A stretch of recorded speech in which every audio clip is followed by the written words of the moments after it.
What's up, guys? My name is Zach, and today I am driving a 2016 Kia Sorento EX V6. Up front is a 3.3-liter V6, and down below is a 6-speed automatic transmission. Now, I am super excited to be driving this Sorento for two reasons. First of all, it's been several years since I've driven one, but the other thing is that this is an affordable SUV for a normal modern family. And it's definitely very interesting looking back on this car now, knowing what Kia is capable of today. This is going to be a little introspective, a little bit of consumer advice all mixed together into one nice little video. But if you'd like to submit your own vehicle and have it reviewed here on the channel, just like this Kia Sorento is here today, you can head on over to my website, zackpradel.com/submit. It's a quick and easy submission form. It takes under a minute to fill out, and I come out to you. But let's get back to that 3.3-liter V6 under the hood. And I actually really like it. This is actually the preferred engine over the 4-cylinder, not only because it makes good power over the 4-cylinder, but the 4-cylinder is overworked in this chassis of vehicle, so they tend to have engine problems. So if you want a worry-free ownership experience, I would highly recommend seeking out a V6. It makes 290 horsepower, which is a pretty good, delicious little number from a V6 of this style and stature. I'm thinking also of like the Mazda CX-9 of this era, made I think like 250 or 270, somewhere in there. So this makes more than that, and it makes more torque, allowing this to tow 5,000 pounds, which is quite wonderful. Like I said, paired to it, 6-speed automatic, it's shifting, it's doing the job. I don't really have any worries or concerns about it. And last but not least, this particular Sorento is all-wheel drive. However, you can seek out and purchase a front-wheel drive Sorento if that's something that you'd like. How does it feel to drive the Kia Sorento EX V6? Well, like I said, that engine right off the bat has a lot of extra torque. The driving dynamics are actually very pleasant. Steering isn't too heavy, although you can switch drive modes that will make it heavier. Visibility is pretty good out the front for a 3-row SUV. Visibility out the back isn't good, but you're gonna find that in every single 3-row, so that's not special to the Sorento. And honestly, driving it, it does drive like a smaller car than it actually is. I forgot that this was even a 3-row SUV until I look in my rearview mirror and see 5 headrests as opposed to just 3. So if you're not a fan of big vehicles but need a 3-row, this is a very good option. With that stuff out of the way, let's talk about the interior. Well, in front of me, I have 4 physical gauges and a screen. Off to the left is my tachometer and coolant temperature, and off to the right is my speedometer and fuel, along with my digital screen in the center that I could switch around a couple different things here. Nothing really too crazy, but I like that Kia gave you some type of info. On the steering wheel, on the left, I have my voice commands, mode, volume, skip track, and phone options. And off to the right, I have my pages icon for that gauge cluster screen, as well as my cruise control options. This does not have adaptive cruise for 2016. Overall, the steering wheel is fine. It has sort of reverted back to this hard plasticky leather material that steering wheels tend to do after hundreds of thousands of miles of wear and tear and hand oil getting ingrained in them. That's what seems to have happened with this one.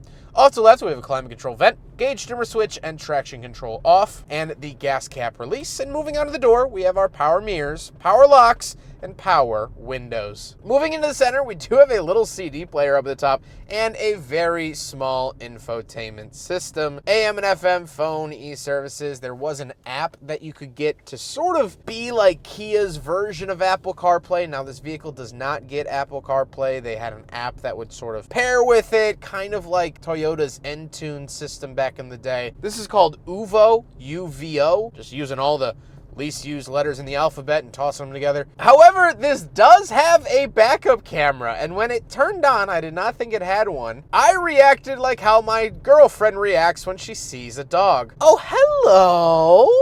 Who's this?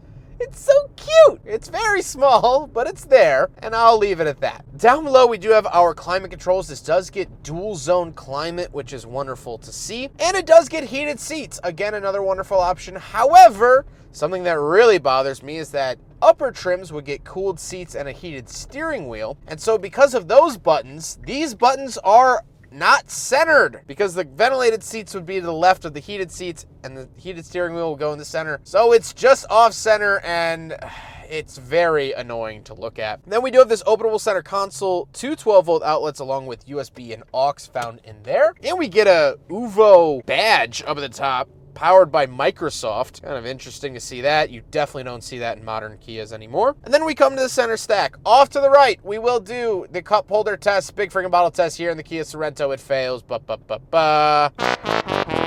And off to the left, we have the shifter. The shifter has this sort of fake wood grain at the top, this darkened wood grain, and it works well. However, we do have some interesting buttons down below. So we do have drive modes, which is just eco, sport, and normal. Again, sport is gonna really stiffen up that steering like I mentioned earlier. Then we do have a center diff lock and our parking sensors on and off. Parking sensors fine, but the center diff lock is kind of an interesting thing to find in a non-off-road oriented vehicle, but Kia puts it in almost all of their SUVs, which is wonderful to see. Then we have a little coin holder, some more cubby space, and the center console, and then we'll talk about the seats. The seats are pleasantly comfortable. I have the heated seats turned on to full blast on this cold November morning, and I am loving it. They are helping my achy breaky back, and I'm very thankful of the Sorento for having that. However, speaking of seats, we have 2 more rows of seating. So let's go do some backseat reviews. All right, so we're in the second row of the 2016 Kia Sorento EX V6 all-wheel drive. Couple of things to note. First of all, knee room, good. Headroom, good. It's a very comfortable back seat or second row of seats. Are these lights gonna fade? No? Am I still open or something? All right, anyway.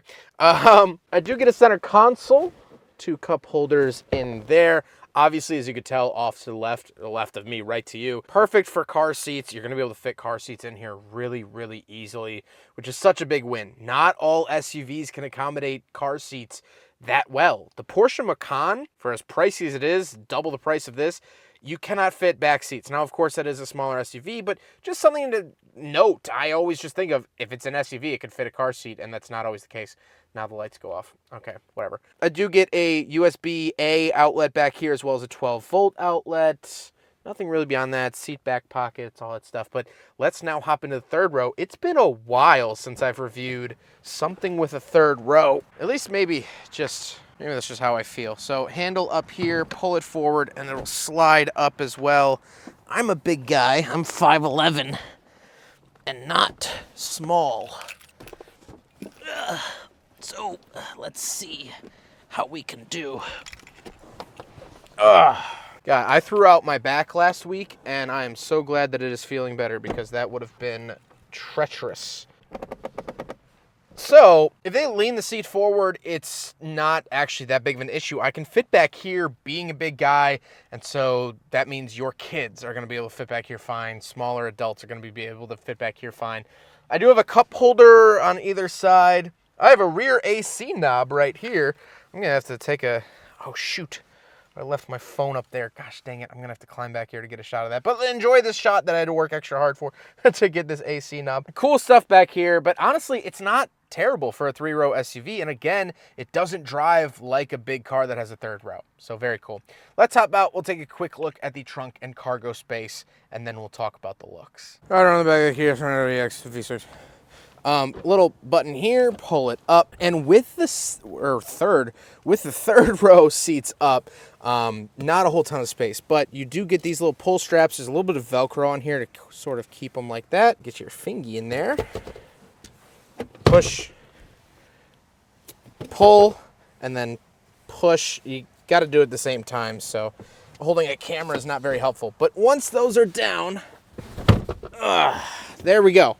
You have tons more space back here. Those vents, that's that AC switch that I was talking about. 12-volt outlet, option for a privacy cover, tons of great stuff there. And we can pull this up, you know, some flat tire stuff, things like that. So very, very cool to see the back space of the Sorento. You're not going to have as much space behind it as a bigger chassis vehicle, but then you're going to be driving a bigger chassis vehicle, and I assume an owner wouldn't want to feel like a giant behemoth, so I think that's a good amount. Now we got to talk about the looks, and I think the Sorento is unimaginative, boring. It's not a very pretty automobile. I don't think it really won any design contests when this first debuted, and it's one of those cars that just kind of looks like it came from the 2010s without any real significance. Is this a 2012? Maybe. Is this a 2019? Maybe. It's hard to tell. There's no real distinction with this car. And so the looks, at least in my opinion, fall rather flat. However, with all of that being said,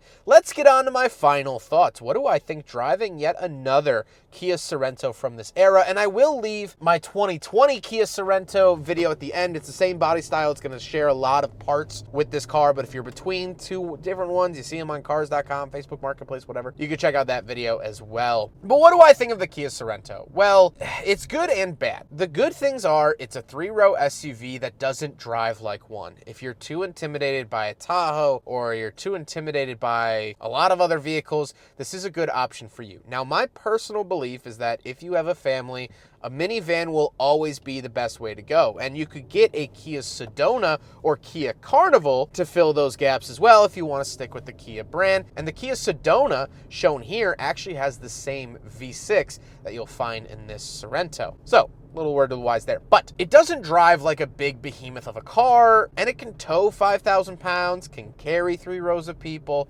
It's going to be pretty comfortable. The V6 is also going to be reliable, which is going to be nice as opposed to the 4-cylinder option. Again, I can't stress that enough. Try to find the 3.3 liter. The only real downside that I've found with this car is just kind of how unremarkable it is. And even the owner telling me before I took it out, he was like, yeah, I don't really have much to say about it. He bought it because his minivan got hail damage. This car was a good deal, and it can tow 5,000 pounds as to where his old minivan could only tow about 2,000. So that was a big drawing point to him. He has kids, 3 rows works for him, and it was a good deal. And that seems to be what Kia of this era was for. It was just a good deal. And that's not to say that Kias of the modern era aren't a good deal, but you could definitely see some slight growing pains here in this Sorento. The interiors feel a little cheap.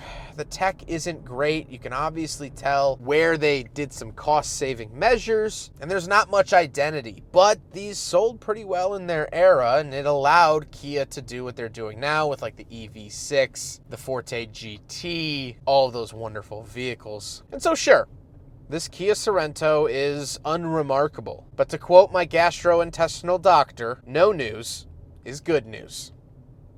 I hope you guys enjoyed the video. Huge thank you to Carl for letting me take out his Kia Sorento. I was excited to get back behind the wheel of one of these after several years and do some legitimate consumer advice. Carl's been absolutely wonderful to work with. I've filmed a bunch of his cars in the past. I'm filming more of his cars here today. He's been a wonderful asset to the channel and a good friend. But I hope you guys enjoyed the video. Don't forget to rate the video, comment on the video, and subscribe if you really liked it. Take care, guys.